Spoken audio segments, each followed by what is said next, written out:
अगली जो मेरी टिप होगी वो ये होगी कि आपको इंडस्ट्रीज के चैलेंज और नए नए डेवलपमेंट के बारे में पहले से ही जानकारी होनी चाहिए। थोड़ा इलोबरेट करता हूँ एग्जाम्पल के लिए। क्योंकि जब हम कॉलेज के अंदर पढ़ते हैं तो हमारे सिलेबस के अंदर जितनी भी गाइडलाइंस के बारे में जानकारियाँ होती हैं वो काफ़ी पुरानी होती हैं, 4 साल 5 साल पुरानी होती हैं। आप बुक को भी देख लीजिएगा, बुक का पब्लिकेशन ईयर कब का है, या ये जो भी आप एडिशन पढ़ रहे हैं कब छपा था, तो उस हिसाब से उधर गाइडलाइन, जो भी गाइडलाइन उस समय थी उसकी जानकारी होती है। हमको टाइम टाइम पे देखिए गाइडलाइंस में चेंजेस होते रहते हैं, यूएसएफडीए के अंदर, सीजीएमपी के अंदर, आईसीएच गाइडलाइंस के अंदर, जीएलपी के अंदर भी। तो इसकी जानकारी आपको होनी चाहिए। इंडस्ट्री के अंदर अगर कोई नई टेक्नोलॉजी डेवलप की गई है, नया इंस्ट्रूमेंट लॉन्च किया गया है, एग्जाम्पल के लिए कई इंडस्ट्रीज इंडिया के अंदर अब एचपीएलसी की जगह यूपीएलसी के ऊपर जा रही है, अल्ट्रा परफॉर्मेंस लिक्विड क्रोमैटोग्राफी। उसके बारे में आपको जानकारी होनी चाहिए। नई, मैंने आपको बताया कि नई गाइडलाइन हो गई, इंस्ट्रूमेंटेशन टेक्निक हो गई। अगर कोई कंपनी नया प्रोडक्ट लॉन्च कर रही है या आने वाले टाइम पे कोई नया सॉफ्टवेयर लॉन्च होने वाला है इंडस्ट्री के अंदर जो कि वर्किंग कल्चर को पूरा चेंज कर देगा, तो इस तरीके की सारी नॉलेज आपको पहले से ही होनी चाहिए। उसका रीज़न ये है क्योंकि आप देखिए इंटरव्यू में हो सकता है कि उससे रिलेटेड कभी कोई क्वेश्चन आपसे पूछ लिया जाए। ये इंटरव्यू में काफ़ी बेसिक क्वेश्चन और कई बार पूछा जाता है, वो ये होता है कि नोवल टेक्नोलॉजीज के बारे में बताइए। नोवल टेक्नोलॉजी हो गई या नोवल डोजेस फॉर्म्स हो गए, तो उसके बारे में आपको जानकारी होनी चाहिए। टेक्नोलॉजीज मतलब जीसीएमएस, एलसीएमएस, मतलब कोई नई इंस्ट्रूमेंटेशन टेक्निक जो आने वाली है भविष्य की, उसके बारे में आके आपको पता है। या नए नए जो डोजेस फॉर्म है जो आने वाले समय में, जैसे नैनो पार्टिकल्स, इसके बारे में आपको पता है कि नहीं पता है। तो ये एक बहुत ही बेसिक क्वेश्चन है और ज़्यादातर ये क्वेश्चन जो होता है ना, वो एचआर डिपार्टमेंट्स के लोग अगर इंटरव्यू लेते हैं तो वो ज़रूर पूछते हैं। तो आपको भविष्य में होने वाले सारे developments, novel technology, novel doses form के बारे में जानकारी होनी चाहिए।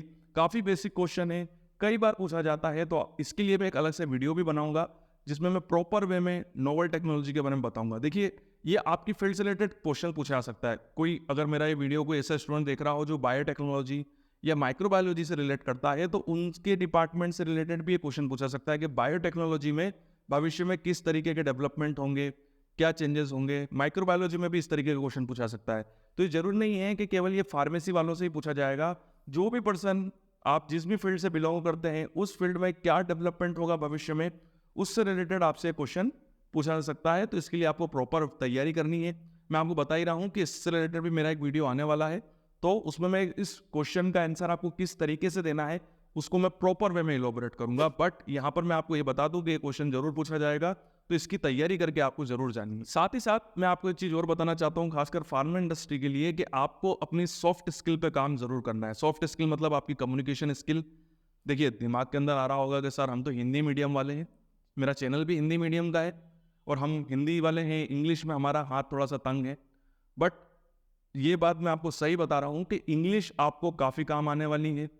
खासकर क्योंकि देखिए, भारत की जो फार्मा इंडस्ट्रीज है वो फॉरेन के ऊपर ही बेस्ड है। उनका उनका जो दाना पानी है वो यूरोप और अमेरिका से ही चलता है। ऑडिटर्स जितने भी होते हैं वो फॉरेनर्स होते हैं, इंग्लिश में बात करते हैं, इंग्लिश में ही हर चीज़ को समझते हैं। तो ये चीज़ आपके लिए काफ़ी काम आएगी अगर आपकी कम्युनिकेशन स्किल काफ़ी अच्छी है, आप इंग्लिश काफ़ी अच्छी बोल लेते हैं। तो तो ये चीज़ आपकी ग्रोथ में काफ़ी काम आने वाली है, खासकर क्यूए डिपार्टमेंट के लोगों में। क्योंकि क्यूए डिपार्टमेंट के लोग डायरेक्ट ऑडिटर्स के साथ रिलेट करते हैं और फार्मा इंडस्ट्री में काम करने वाले सभी लोग ये चाहते हैं कि वो क्यूए डिपार्टमेंट में ही काम करें, क्योंकि वर्किंग कल्चर काफ़ी अच्छा होता है। 9 to 5 जॉब होती है, ऑफिस वर्क होता है, ज़्यादा हेक्टिक नहीं होता है। तो ये चीज़ मैं बोलूँगा कि आप अपने कम्युनिकेशन स्किल के ऊपर काम करें, अपनी सॉफ्ट स्किल के ऊपर काम करें, अपनी मैनेजमेंट कैपेसिटी को बनाएं, अडोप्टेबिलिटी लाएं, मतलब किसी भी इन्वायरमेंट में ढलने की कैपेसिटी लाएं। ये चीज़ आपके लिए काफ़ी पॉजिटिव होगी।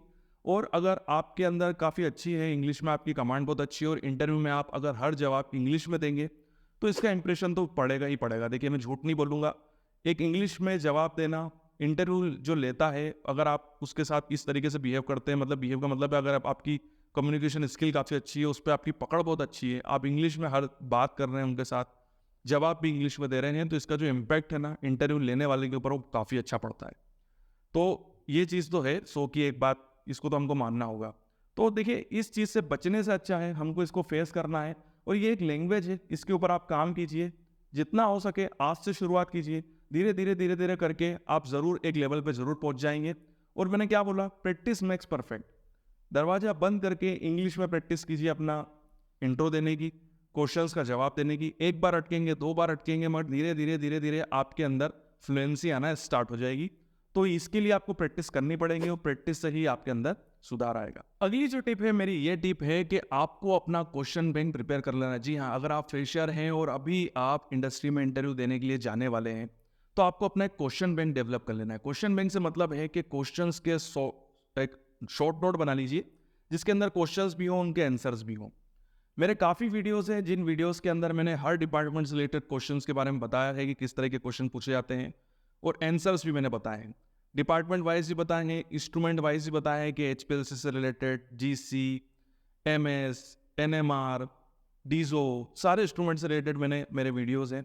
यहाँ पर एक चीज़ मैं आपको बताना चाहता हूँ कि इंटरव्यूज़ के अंदर जो आंसर दिए जाते हैं, अगर आप जो हमारी आईपी होती है, इंडियन फार्माकोपिया, उसमें जो चीज़ दी गई है उससे वही वाली चीज़ अगर आप बोलते हैं, एग्जाम्पल के लिए आपसे टेबलेट की डेफिनेशन पूछी जाती है, आपको टेबलेट की डेफिनेशन बुक के अंदर ही मिल जाएगी, बट अगर आप टेबलेट की डेफिनेशन आईपी इंडियन फार्माकोपिया के हिसाब से देते हैं, जो इंडियन फार्माकोपिया के अंदर लिखी हुई है, तो आपका इंप्रेशन काफ़ी अच्छा जाएगा।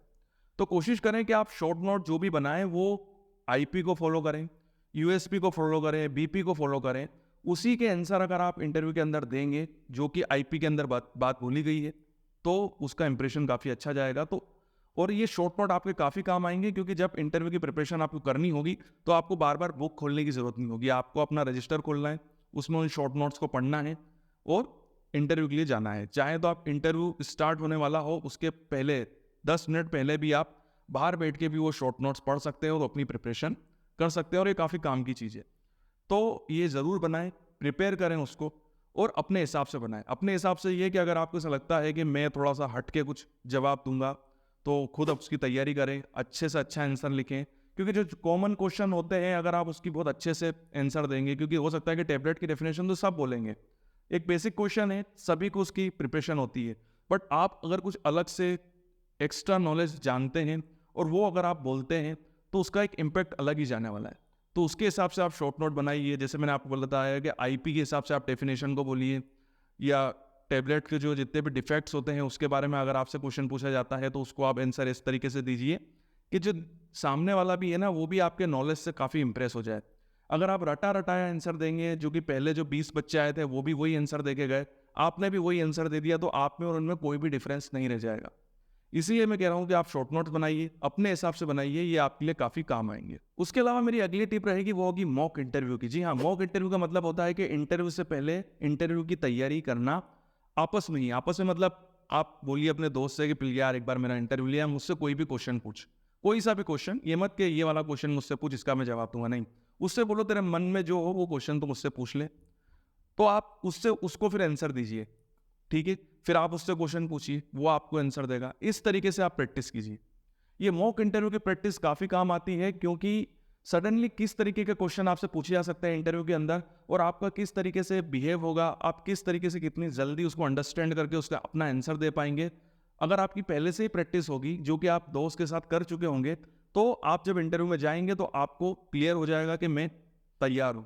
क्योंकि कई बार ऐसा होता है कि इंटरव्यू में हम पढ़ के जाते हैं टैबलेट, पूछा जाता है एचपीएलसी, पढ़ के गए एचपीएलसी, पूछ लिया वैलिडेशन, तो हम लोग बिल्कुल समझ ही नहीं पाते, अरे हमसे क्या पूछ लिया, और आप बिल्कुल भी तैयार नहीं हो पाते हैं, और आप पता हो सकता है कि आपको उसका आंसर आता भी हो, बट आप एकदम से हड़बड़ा जाते हैं और उल्टा सीधा जवाब दे देते हैं, अटक अटक के जवाब देते हैं। तो उससे जो इंटरव्यू लेने वाला है ना, उसको लगता है अरे यार इसको कॉन्फिडेंस ही नहीं है यार, और ये क्या अटक अटक के बोल रहा है बार बार। इसीलिए ये मॉक इंटरव्यू की प्रैक्टिस जो होगी ना, ये आपके काफ़ी काम आने वाली।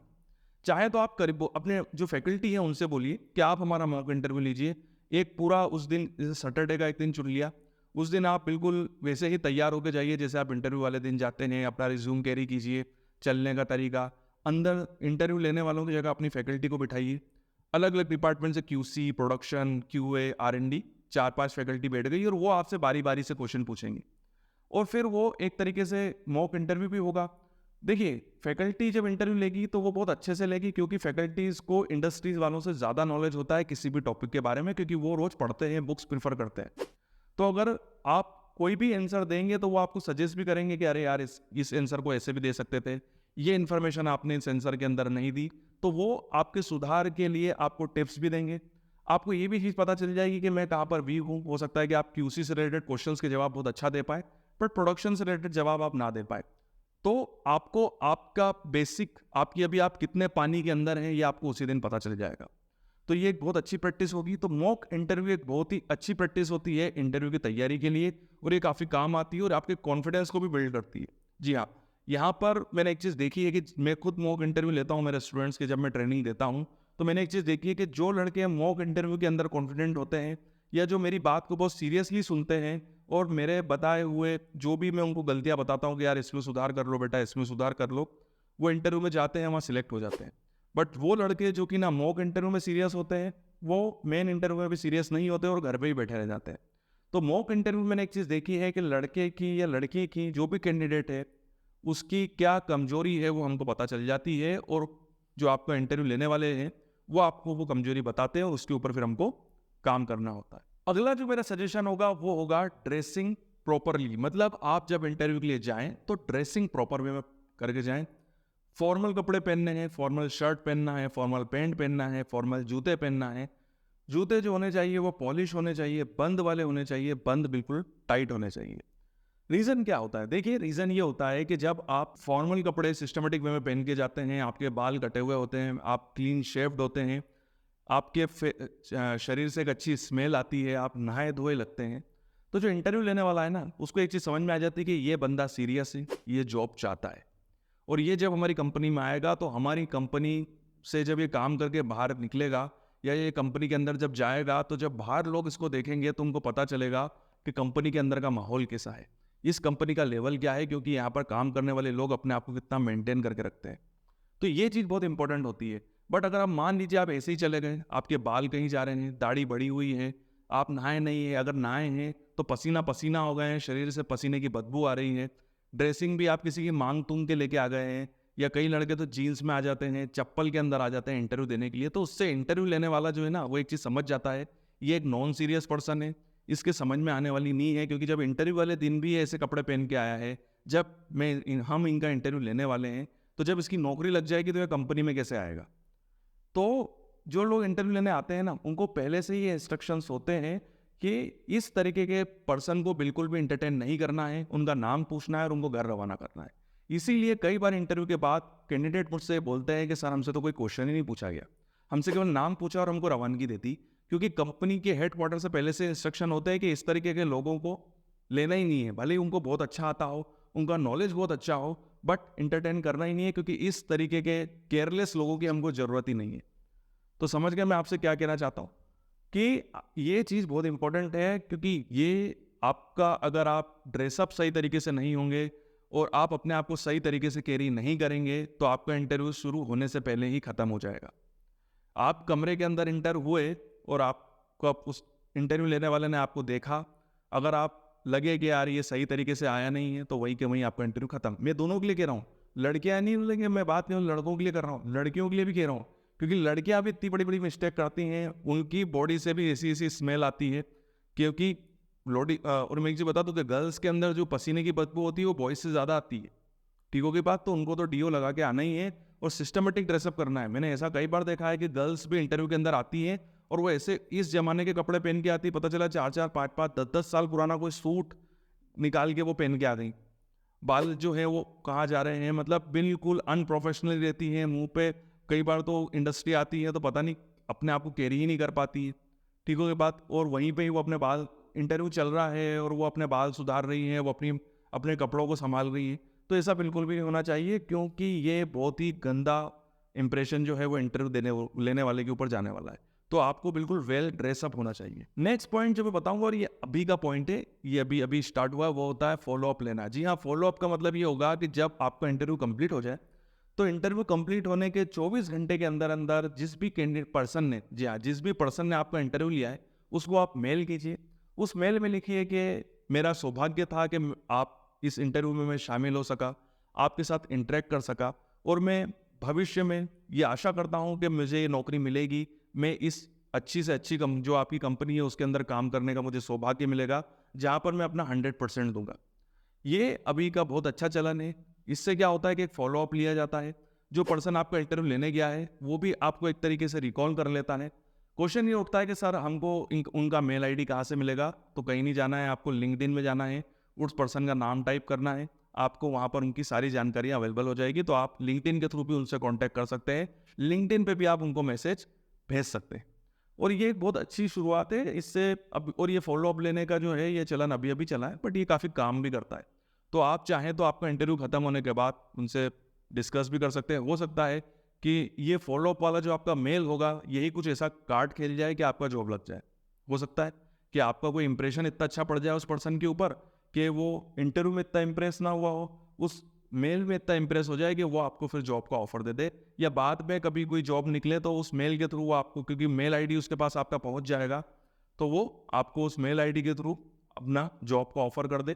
तो ये एक बहुत ही अच्छी, ये तो इससे दो काम हो रहा है। देखिए, पैसे तो लग नहीं रहे, मेल करने का कोई पैसा तो लगता नहीं है, लिंक्डइन पे जाना है, वहाँ पर आपको उनका मेल आईडी मिल जाएगा, उस मेल आईडी से आपको मेल कर दे, या अगर मेल आईडी ना भी मिले तो लिंक्डइन पे आप उनको फॉलो कर लीजिए और वहाँ पर अपना मैसेज छोड़ दीजिए। लिंक्डइन क्या होता है, अगर ये कन्फ्यूज़न है तो नीचे कमेंट कर देना, लिंक्डइन के ऊपर भी मैं वीडियो ज़रूर बनाऊंगा। तो ये वीडियो हम यहीं पर कंप्लीट करते हैं। ये वीडियो आपको कैसा लगा कमेंट से मुझे ज़रूर बताइएगा। वीडियो देखने के लिए थैंक यू वेरी मच। आपके उज्जवल भविष्य की कामना करता हूँ और यहीं बने रहिए मेरे साथ। अगर आप चाहते हैं कि मैं इस टाइप की वीडियोज़ और बनाऊँ तो नीचे सजेशन बॉक्स में आप सजेशन दे सकते हैं, कमेंट कर सकते हैं। आगे वाले समय में और भी मैं इस टाइप की वीडियो बनाऊंगा। अगर आप मेरे इंटरव्यू से रिलेटेड और भी वीडियोस देखना चाहते हैं तो मैंने यहाँ पर शेयर कर दिए हैं। इनमें से आप किसी भी वीडियोस पर क्लिक करके मेरे इंटरव्यू से जुड़े हुए वीडियोस देख सकते हैं, जहाँ पर आपको इंटरव्यू से जुड़ी हुई और भी जानकारियाँ मिलेगी। आपके उज्जवल भविष्य की कामना करता हूँ और यूं ही बने रहिए मेरे साथ।